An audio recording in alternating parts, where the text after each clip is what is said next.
Guys are here to talk about these happy subjects, anxiety and depression. They are intense and they're also very common. So what I want to do today is just make sure you guys have a pretty good working understanding of what some of the symptoms are of both anxiety and depression, so that you can either help yourself or help a loved one with the kind of support that they need. So at least we're going to be covering those basics. I'd be happy to spend some time answering questions as well. Just got to find out what the heck I did with my phone. Eric, did I give that to you? No, sir. Yeah, we have it. All right. Are you feeling anxious now? I'm getting there. Here's your phone. There it is. All right, thanks. That was mine. All right, very good. Oh, see, it wasn't my fault. I thought it. I'm always glad I can blame someone else. I was just going to suggest checking the fridge. Okay. Pete, I'm going to give these to you because we may need more copies. So, you can wait until we know how many we need, or I'll just go make some more. keep going. All right, great. So, New Day Resource, that is the counseling agency that I started, and I've got a number of team members. If you were here in our last session, you got to meet Eric. He's one of our team members, and contact info is on the business card on the way out. So if you'd like to talk more about either of these issues, I'd be happy to set up a time to talk with you on the phone. I do work as well via Zoom. It's like Skype video teleconferencing. So I work with quite a few people that way as well. So I also just want to introduce my family. So my three big boys are in college, and then I've got a freshman, Jack, and then little Chloe. She's 13, newly minted teenager with our little fur baby Bentley there. So he's ferocious, you can tell. All right. So let's start talking about generalized anxiety disorders. So there's lots of different types of anxiety. So for instance, if you're afraid of something specific, like, well, if you're Indiana Jones, it would be snakes, right? So if you have something specific, it's typically known as a phobia, that you're phobic of a particular whatever. I grew up with a family background where social anxiety was actually something that generationally worked its way down. So I had a grandpa who would lock himself in his study anytime anybody came, including family, children, grandchildren. The level of anxiety that he had to encounter in order to engage us was just overwhelming, so he'd lock himself away. Nobody ever diagnosed him. He wouldn't get near a doctor. He didn't want anyone telling him that there was anything wrong with him. But when you're locking yourself in your room when family's coming over, chances of you having a specific phobia around social anxiety is probably pretty high. You should check that out. So, of course, that's biologically in the mix for me, genetically, because there is this genetic component. Is it nature? Is it nurture?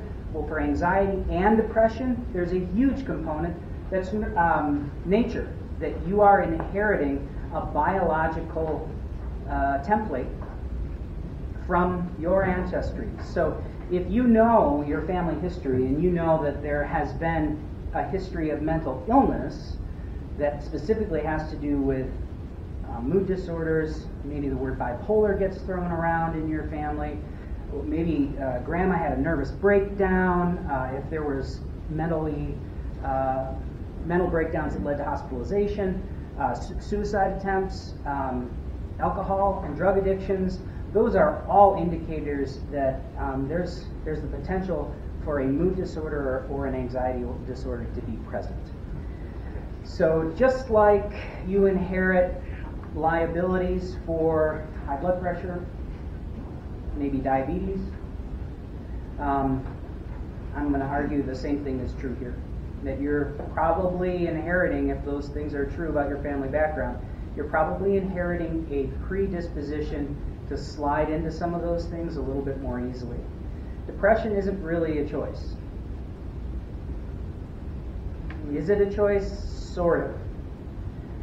But They know that if they can, scientists know that if they can futz with your brain chemistry in certain ways, they can produce clinical depression in you because they know how the receptors in the brain work when it comes to the chemicals that stabilize mood. So if my pancreas can get offline and not be able to produce insulin the way that my body needs it to, that's an organ in my body. It might be sacrilege in some Christian circles to say it, but the brain is an organ too, and it has its own biochemistry that it's working off of. And if my pancreas can go haywire, why is my brain immune from the kind of genetic difficulties that I've inherited in other parts of my body? So again, for some Christian people, accepting the fact that the brain is susceptible to the long reach of the curse, that is the curse in Genesis chapter 3 where creation got cursed, that my brain hasn't escaped that long shadow of the ravaging effects of sin. So I'm not an exception, though I'd love to be, and I wish that Jesus could give me a get-out-of-depression-free card, right? Get-out-of-anxiety-free card. And I think sometimes he can do that, but it's unusual. Usually doesn't turn my biology upside down in the same way. We just talked about addictions in the previous hour. I mean, there are some guys who say, Jesus took addiction out of my life. There was a guy in my church who said, yep, I put the bottle down, and that was 25 years ago. He weighs 355 pounds. So I would argue Jesus somehow didn't deliver him from this co-addiction of food.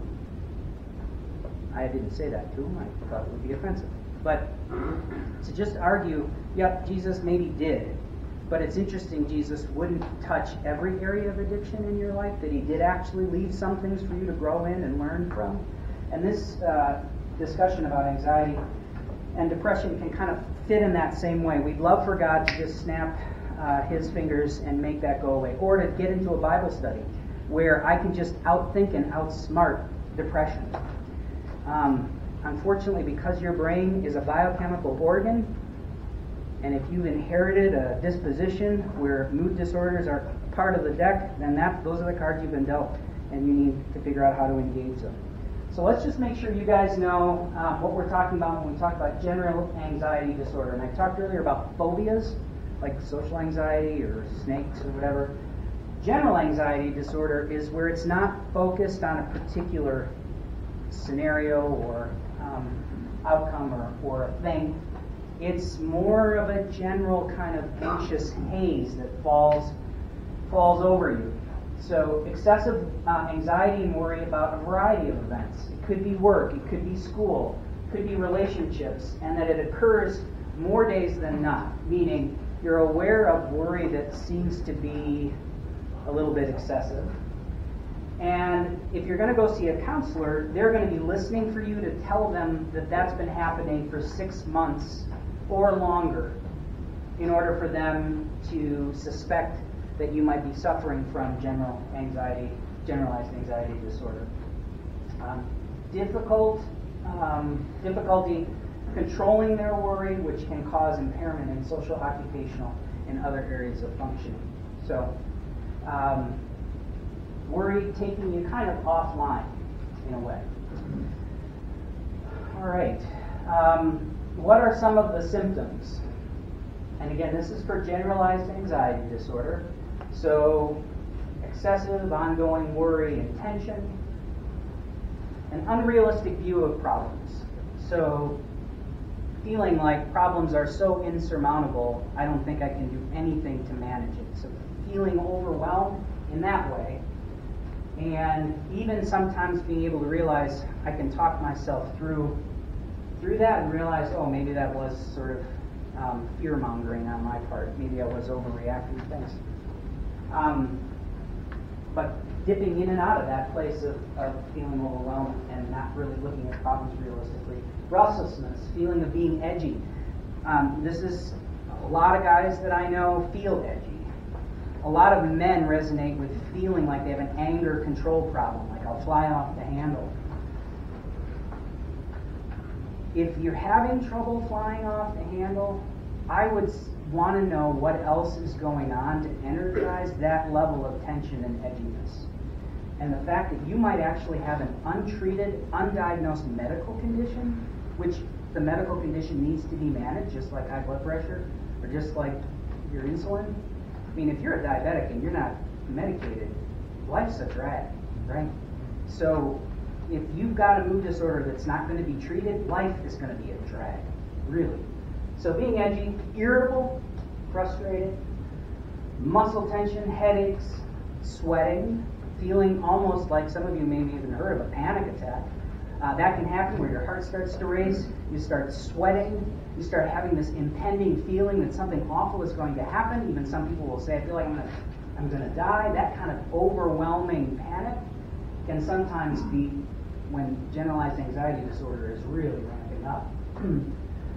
It's hard to concentrate when you're freaked out.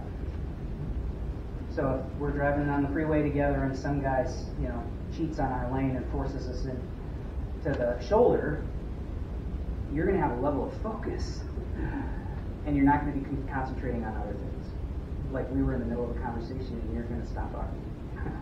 Because when you're freaked out, you're going to have trouble taking in a lot of other data because of how focused you are on the thing that's drawing your attention. You can even just have an upset stomach. Sometimes heartburn can be associated with this. Going to the bathroom a lot, tiredness and fatigue. A lot of times when people are struggling with anxiety, it's hard for them to turn their brain off at night. So they just keep going through thoughts, and they'll lay there for what feels like hours. Sometimes it is hours. Just running through scenarios in their mind. That just leads you to more fatigue. Trembling, and then being easily startled. So just again, going along with the edginess, but a door slams or some loud, unexpected noise, and if you're easily startled, you're going to be jumping to alert. Now, generalized anxiety disorder, a Venn diagram is like where you have circles that overlap, and then there's sort of a shared middle in those two circles that overlap. So generalized anxiety disorder and other mental health conditions can overlap. So it's not like these symptoms only describe generalized anxiety disorder. There are some other disorders that share some of these symptoms.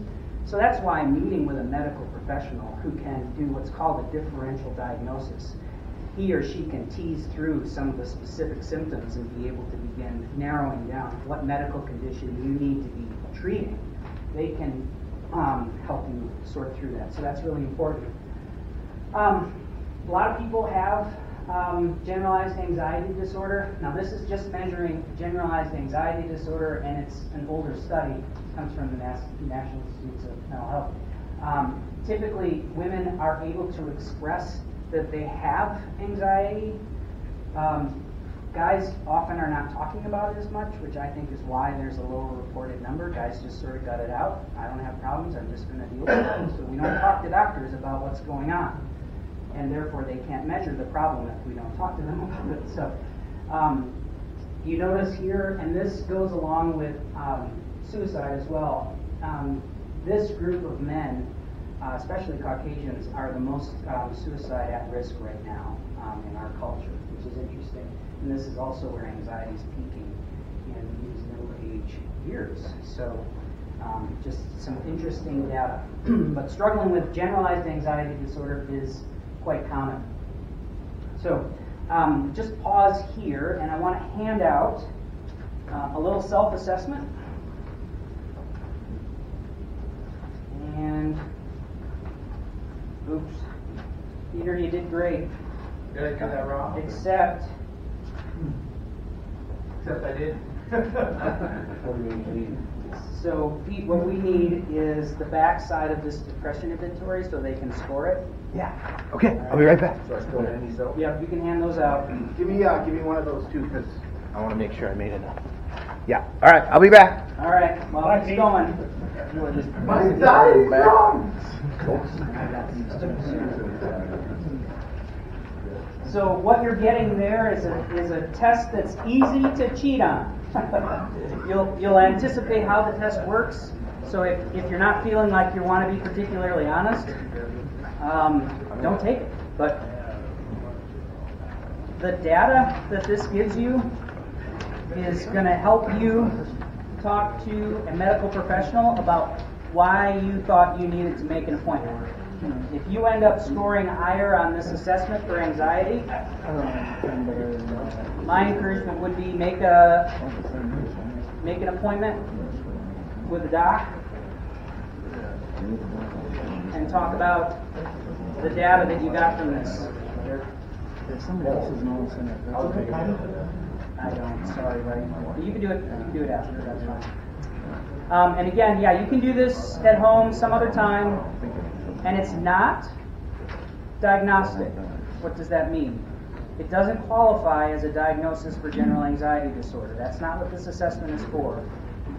This is sort of to give you a sense that this might be a relevant issue to explore with a medical professional.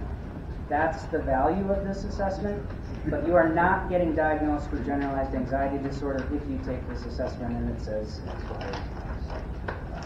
Okay. You're all right. Yeah. Getting more okay. You're getting more?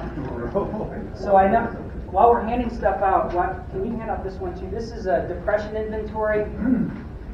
Peter copied the front side of the depression inventory, so some of you have that on the back of your anxiety assessment. What you don't have, if you've got that one side, you don't have the scoring, which you need.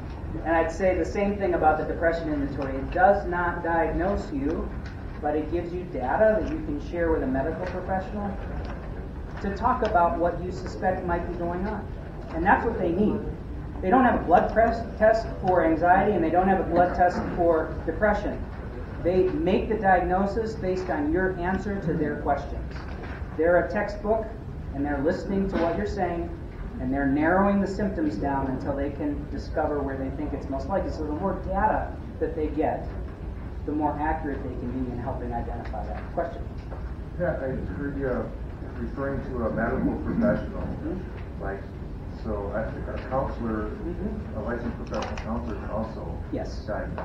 A licensed professional counselor can also diagnose. But don't you want to go to a doctor even if you're going to see a counselor? Yes, I would recommend that you go to see a medical professional who's a doctor who can prescribe, because once they discovered 40 years ago that talk therapy was just as effective, if not more, than Prozac, that's when the model started to shift. And now it's malpractice if you diagnose someone with depression but you're not referring them to a doctor, because of how effective the medication has proven to be in fighting depression. So yes, having a counselor, fantastic, because you need more than a pill to develop the support that you need in your life to get through it, and a counselor can be part of that. But talk therapy, when it's wedded with medical management, is the perfect way of doing it. Yeah, I have a question.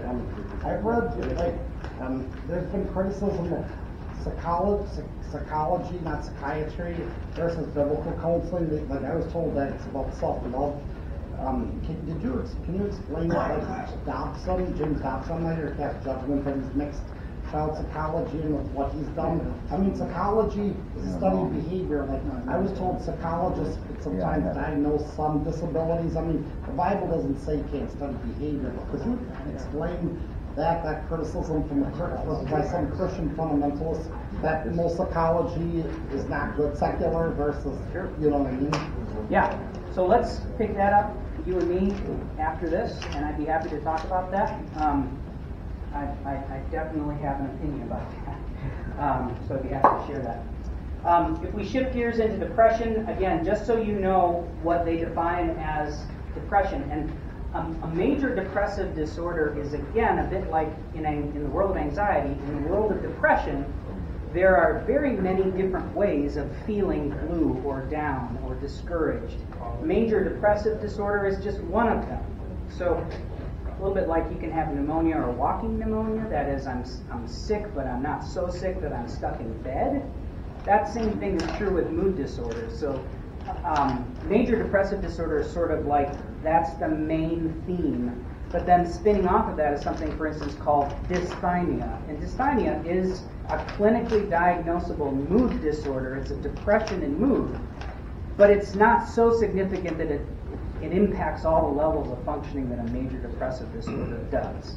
So if all of these symptoms don't fit, but you still feel off or blue, or some of the symptoms fit, that's still worth consulting with a doctor about, because there could be a different version of a mood disorder. Bipolar is something that is asked about, talked about. The medical science is still growing and understanding how to diagnose a 1 and a 2 and what some of the subtleties are. But basically, bipolar is describing a cycling of mood. A cycling of mood that seems abrupt, and depending on whether it's type 1 or type 2, that depends on how intense and how long the duration of those cycles are. Classic sort of bipolar would be a manic phase with a depressive phase mixed in. And manic or mania, manic behavior, can be excessively energetic, filling your mind with racing thoughts and ideas. People who are in manic phases will sometimes spend money frivolously or dangerously. Sexually acting out behavior in risky ways is often associated with manic episodes. Excessively fast and intense speech. A lot of up energy. Kind of like being on speed all the time. That's a manic phase. With people who cycle into that mania, they often move down into a longer season of depressed affective mood, where they're down, they're discouraged, they may even be struggling with suicidal thoughts, and that typically lasts a bit longer, and then they're popping back up into this intense. That's sort of a classic cycle, and then you've got variations on that theme. And for some people, the mania only exhibits as anger, frustration, surliness. And then you've got cyclothymia, which are just sort of smaller versions of cycling mood.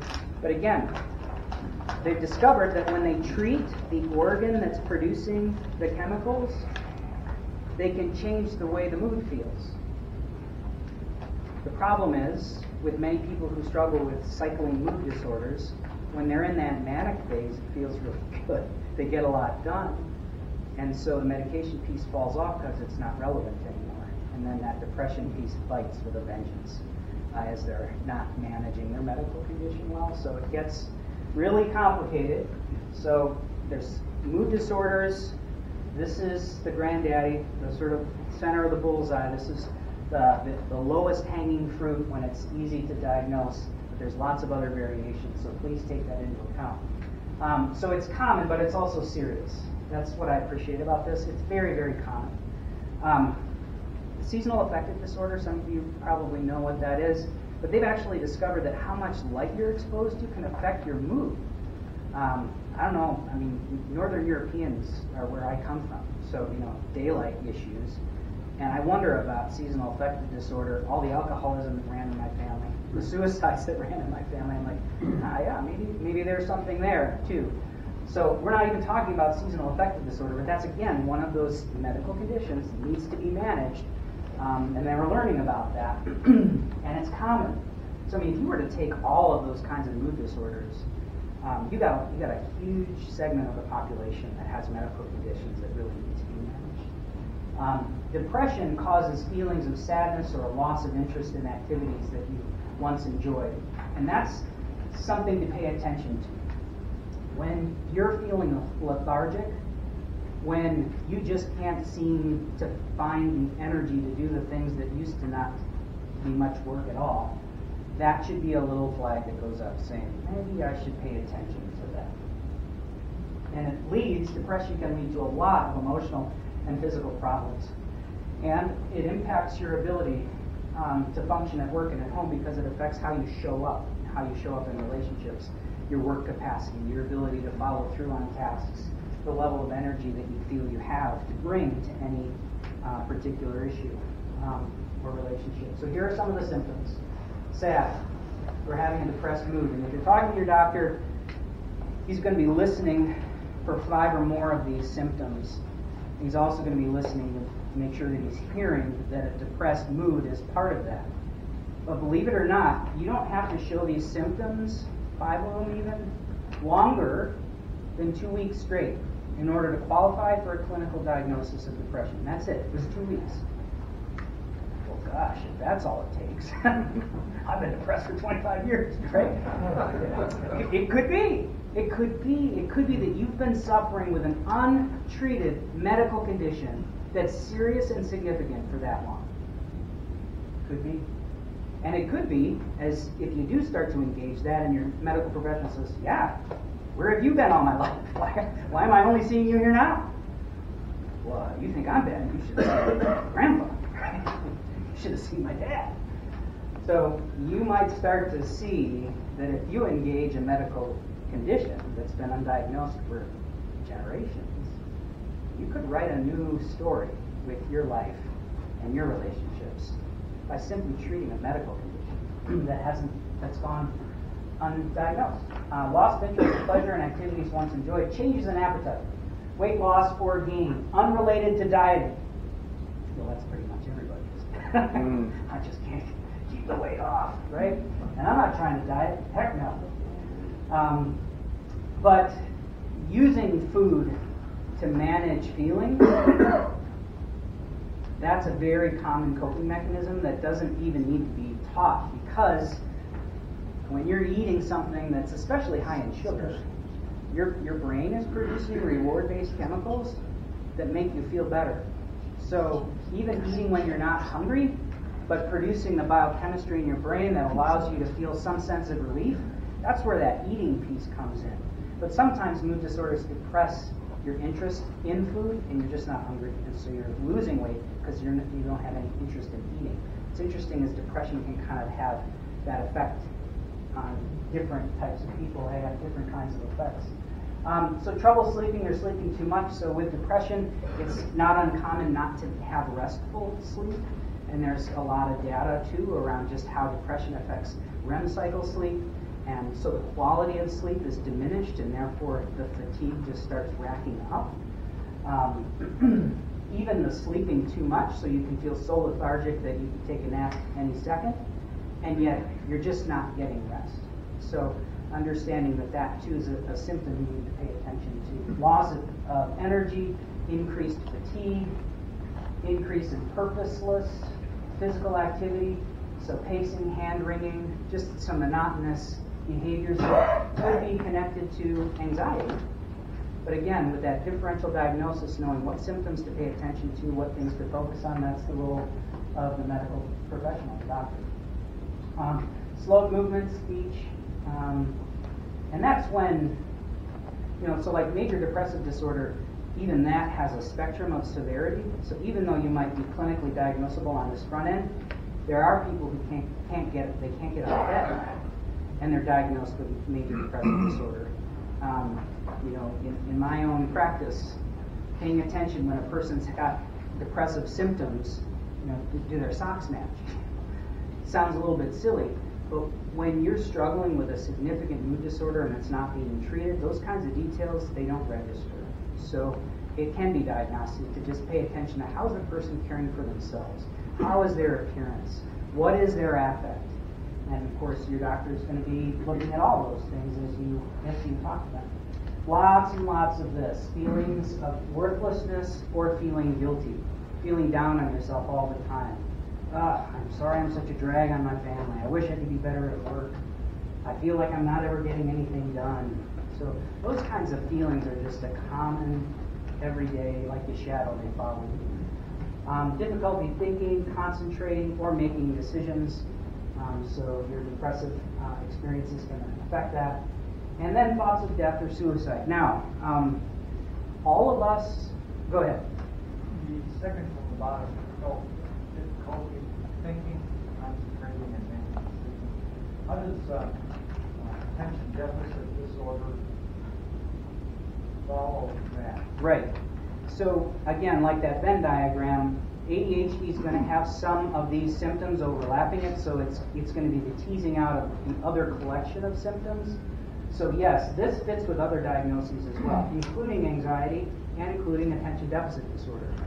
So it's the full picture of the interview that the professional is going to be able to determine whether it's issues of focus and concentration that have more to do with that attention deficit, or if you're saying all of these things, again, like 5 or more, then your doctor's going to be suspecting probably this rather than ADHD, because a lot of this other stuff doesn't happen with ADHD unless you have something called comorbidity, where you've got more than one disorder taking you on.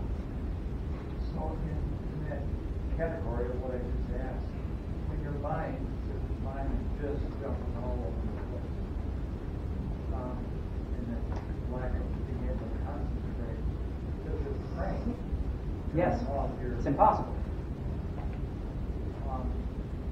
okay, I'm not sure exactly what I'm asking there, but is that rather common? Well, it's very common for people with ADHD. I'm one of those people. So finding forms of spirituality that, so you and finding forms of spiritual connection with God that allow you to be active while you're doing it. So a very ancient form of prayer is called the labyrinth prayer. It's not New Age. It started in Christendom, and it's actually paths on the floor. If you're walking, as you're turning, you're praying, and you change your prayer. So it takes movement and prayer and puts them together. For someone who operates that way, that's a perfect way to engage. They also have, like if you went to Christian book distributors, they've got doodling devotionals. I've only read about them, and I kind of want to get one. And it's designed to allow you to have spiritual interaction and thoughts while you're doodling. And there's some direction in there. I thought, where was that all my life, right? So, I mean, I do have attention deficit. Now it used to be ADD or ADHD. Now it's all just ADHD, and then it's whether you're amped up with hyperactive activity or not. And I got diagnosed as an adult. I made it all the way through grad school without getting diagnosed. So, yeah, it was miserable. I hated it. And then somebody shared an ADHD joke with me, and it's become my favorite. How many kids with ADHD does it take to change a light bulb? Want to go ride bikes?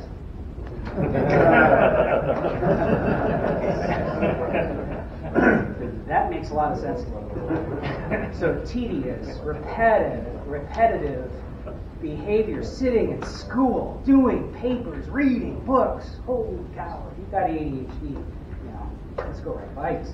So with spirituality, because so much of it is presented as, in the evangelical context, as contemplative, have a quiet time. My gosh, you want to create anxiety for me? Tell me to have a quiet time. I'm going to end up feeling like the biggest loser on the planet. Can't stand it. So just knowing that Jesus doesn't need me to be as still as my second grade teacher needed me in order to be a good boy. I thought I'd mention that activity and movement is huge with ADHD. Yeah. When I taught Sunday school, by moving around a lot, the kid didn't need to move and bother the kid next to him. So I was the mover, and it made a world of difference. Yep. Yeah, I think wouldn't a sign of ADHD be someone with a workaholic personality? I know this one librarian who he's like a almost nerd guy, so it goes kind of like that. Would that be a sign of ADHD? And I'm not passing on judgment or anything. Right. That would be a symptom to explore. There's the possibility of that having something to do with something else. But again, part of why medical professionals are so helpful to us is their ability to differentially diagnose symptoms. Because the armchair psychologist who's using WebMD or something, we're not trained to have the discernment and the breadth of knowledge that these professionals do. And that's why we can get into trouble. Oh yeah, Grandma, she's bipolar. Why? Because she yelled at me the other day or whatever. No, probably not. It's not the best to be diagnosing, especially with the ammunition of the internet in our back pocket. So, you had a question?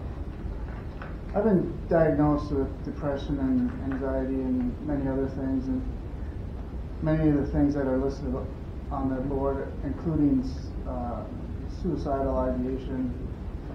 And my problem is, many Christians I interact with have a problem with understanding or empathizing with suicidal ideation on my part.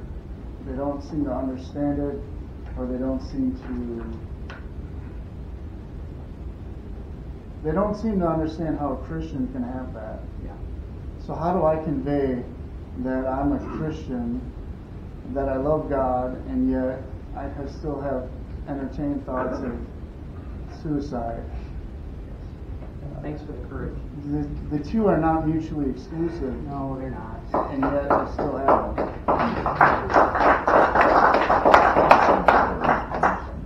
We support you.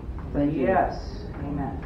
So, I'd love to give you some talking points that'll turn their minds around. I'd say try to keep your distance. Because you having to look for validation from people whose instinct is to minimize or even blame you for some kind of spiritual inadequacy, like you don't love Jesus enough. What's wrong with your spiritual life? You're already managing a lot. To have to manage people who want to engage you in that way, I'd say those are people who are probably not going to be helpful to the growth work you're doing. So if you can identify the sources of some of those naysayers, I'd say try to reduce your exposure to those sources rather than trying to win them to help support you. I mean, the way this room responded to your courage and integrity, that's the kind of connection you need to be looking for. I would be sad for you to use the honor and integrity that you've offered here. Jesus talks about pearls before swine. And what he says in that metaphor is, when you have something beautiful, precious, but you're offering it to somebody who doesn't have the capacity to understand what you're offering, Jesus says something really important. He says, first they're going to trample. So they're going to wreck the beautiful thing that you're offering them. But then he says, then they're going to turn. And what? Jesus says they're going to rend you. They're going to turn on you. You got a wild boar on your hands. And they're going to leave marks on you. That's what Jesus is saying. You don't have to do that. So discovering that you may have people who not only want to trample, but also attack you for the integrity and courage you have to fight the battles that you're having, you don't have to interact with some of those swine. And I don't mean any disrespect to any of them are related to you, whatever, but I would say limit your exposure and put into your sphere people in this room who are 100% behind you. Knowing how do we talk out loud about the suicidal, not just ideation, which is imagining, but actually the dancing with it. And thankfully, if you're in this room, you haven't completed. That doesn't mean that there haven't been attempts. Men are more lethal. Women attempt more to kill themselves. I wish that the difference was somehow statistically meaningful between Christians and non-Christians. It just doesn't seem that the data supports that. That Christians are struggling with these medical conditions and suicide in particular at comparable rates to those who don't claim Jesus as their Savior, which again argues for the biological basis. I mean, I don't care if you're a Christian or not. If your blood sugar numbers are off because your pancreas is screwed up, it doesn't matter if you love Jesus. You've got to manage that medical condition. So, again, the data seems to support that biology has a huge piece to it, and that Jesus is part of the walking with us through the valley of the shadow of death. But Psalm 23 doesn't take us out of the valley of the shadow of death, unfortunately. No. In fact, where does Psalm 23 verse 6 end? In the valley of the shadow of death. David ends the psalm there. He starts out in these beautiful fields, right? And there's still water. That's a great scene. That's not where it ends. In fact, where David says that psalm ends in Psalm 23 is that you're at a table that the Lord is filled with provision for you, but you've got enemies leering at you. And you're having this dinner overshadowed by death. That's a dark place, and it's hard to enjoy table fellowship with the Lord when you've got enemies leering at you over your shoulder. But they haven't been given the authority to disrupt your meal. They haven't been given the authority to take away your fellowship with Jesus. So there is a huge promise in Psalm 23. But it's a complex psalm, and it ends in a dark place, which ought to be a comfort for those of us who have had to battle the valley of the shadow of death with a lot of frequency. And I do want to honor and acknowledge that suicidality is a normal piece of depression, and wishing you were dead is a normal condition of humanity. I don't think there's one person on the planet who could say, I've never wished I wasn't here. And I'd say, you're invested in denial. You're not in touch with yourself. That's really the only way I could think you could say that. Because when you start engaging your heart and you start living in that valley of the shadow of death, you're going to have to come face to face with some real dark parts of yourself. And it leads to, well, maybe it'd be better off if I just wasn't even here. And depression amplifies those thoughts. And if there's a history of suicide in your family, that's another thing, which there is in my family. It's another thing to take very, very seriously. And of course, in this very fellowship, this church, that specter of suicide falls in a unique way here, where of any community, I would hope this one would be able to talk about Christians struggling with the specter of suicidal ideation and death. So, let me just quickly give you levels of risk. If you've ever attempted before, your risk is higher than somebody who hasn't. If you've developed some level of specific idea of how you would kill yourself, that puts you at a higher risk than someone who just kind of wishes they were dead. So when I'm sitting with someone and I ask them, well, have you had thoughts about dying or death or suicide? Yeah. Well, how would you do it, I ask. And you could ask that of a friend who might confess this to you. You're not putting ideas in their head. You're listening for how specific their idea is. Well, I don't know. Sometimes I think I'll just be on Highway 10 driving home and I'll just sort of drift off the road. Or I live near the lake, so maybe I'll just sort of drive off an embankment. Well, that is a death wish. It's significant. But it's different than the guy I was talking to who said, well, I have some stupid thoughts sometimes. Stupid thoughts? Tell me more about those. Well, more like killing myself. Oh, that's a stupid thought. Well, yeah. Well, how would you do it? Well, I'd shoot myself. Do you have access to a gun? Well, this guy's a hunter. Sure he does. Most of you guys have firearms in your house. That's why men complete more often, because they pick lethal means that they have access to. That, too, moves you up the spectrum of risk. Do you have access to lethal means? Then you're higher up the risk. So you're partnering symptoms that move you up that risk factor. Past attempts, specific focus. So then when I ask this guy, well, how close have you come? Have you done any dry runs of the plan? Will just sitting with a shotgun in my lap for 45 minutes count? Yeah, that counts. That's a dry run. So we need to get your firearms out of your house. You need to make sure you don't have access at your dad's place to get that stuff. So finding how do we create safety while you're in this pretty risky season. And I would say to any of you here, if you've ever experimented with dry runs, you've done risky things like closing your eyes while you're driving for extended periods of time, that's an indication that you need support, you need encouragement, you need help. So those things move you up the risk spectrum. Okay? I saw a hand. Yeah? Okay. Let's see. I had thoughts and everything. Right. They put me on medication. I still have thoughts once in a while, but now I'm chicken. What does that mean? I think it means I'd encourage you to get with someone like a counselor who you're talking with regularly, because I'd want to push into why you label it chicken. Chicken. That sounds like the enemy whispering into your ear, telling you to call something that's noble something upside down. I'm not sure it's courage that's chicken that's staying in your hand. I wonder if you're not in your right mind more now than you've ever been. Killing yourself is irrational. It doesn't solve many problems. It creates a legacy, a family legacy, that is really destructive. So when you're in your right mind, you see that. You know that.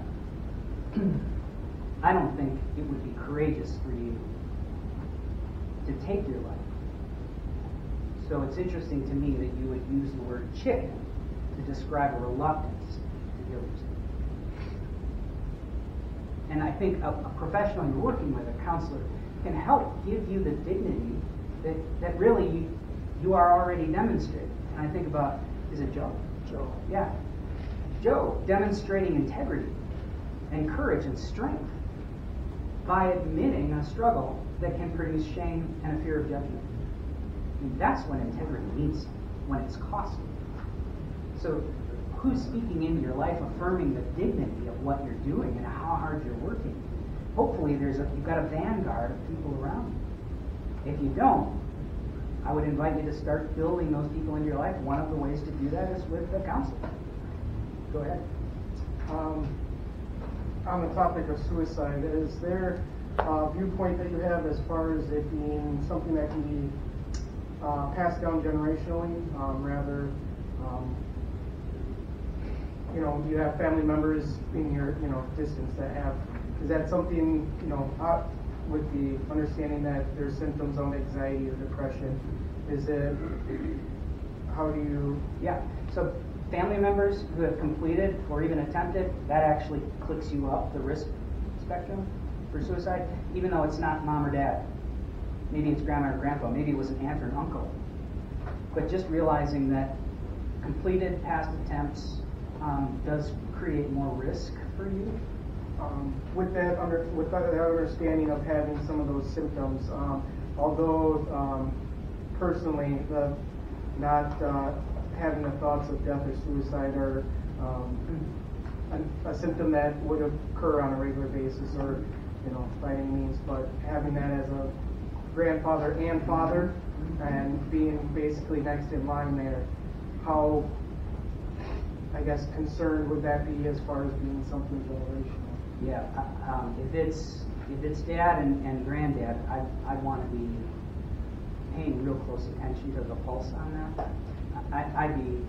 If you're describing yourself or someone that you know, I just want to be engaged in regular conversations with that person, just kind of tracking how you doing. If there's an emotionally connected relationship that's really life-giving, that's gonna buffer the risk. It's gonna help insulate you from the risk. But the more isolated you are, or the less connected you are to people, and having that family history, that's where I would say the red flag would start to come in. And depression is one of those illnesses that does just naturally isolate you. You start losing connection with others, so it's really dangerous in that way, because you don't want to connect, and you don't. And then most people don't know what to do with you, so they stop reaching out, and you're isolated, so it can get really dark. Yeah, with the seasonal affective disorder and the holidays, that's a really dark time. Is there any data or studies that support like the happy lights or same with the vitamin D? Is there any? Yep. There's a lot of data out there, actually. Do we have any doctors in the room? I play one on TV.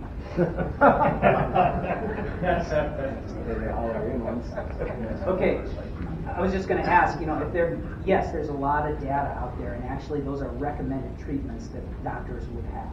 So, getting What's your take on the happy lights and vitamin D? I think the data is compelling. I think it's a real thing. I think the lights do. It's not like a marketing. No, it's not snake oil. I don't think. All right. I'm a doctor, and I'm a resident right now, and in our resident rooms that we have in hospitals, we have those lights. Okay. It's good stuff. All right, guys, awesome questions. Thanks for your courage and strength in engaging the issue.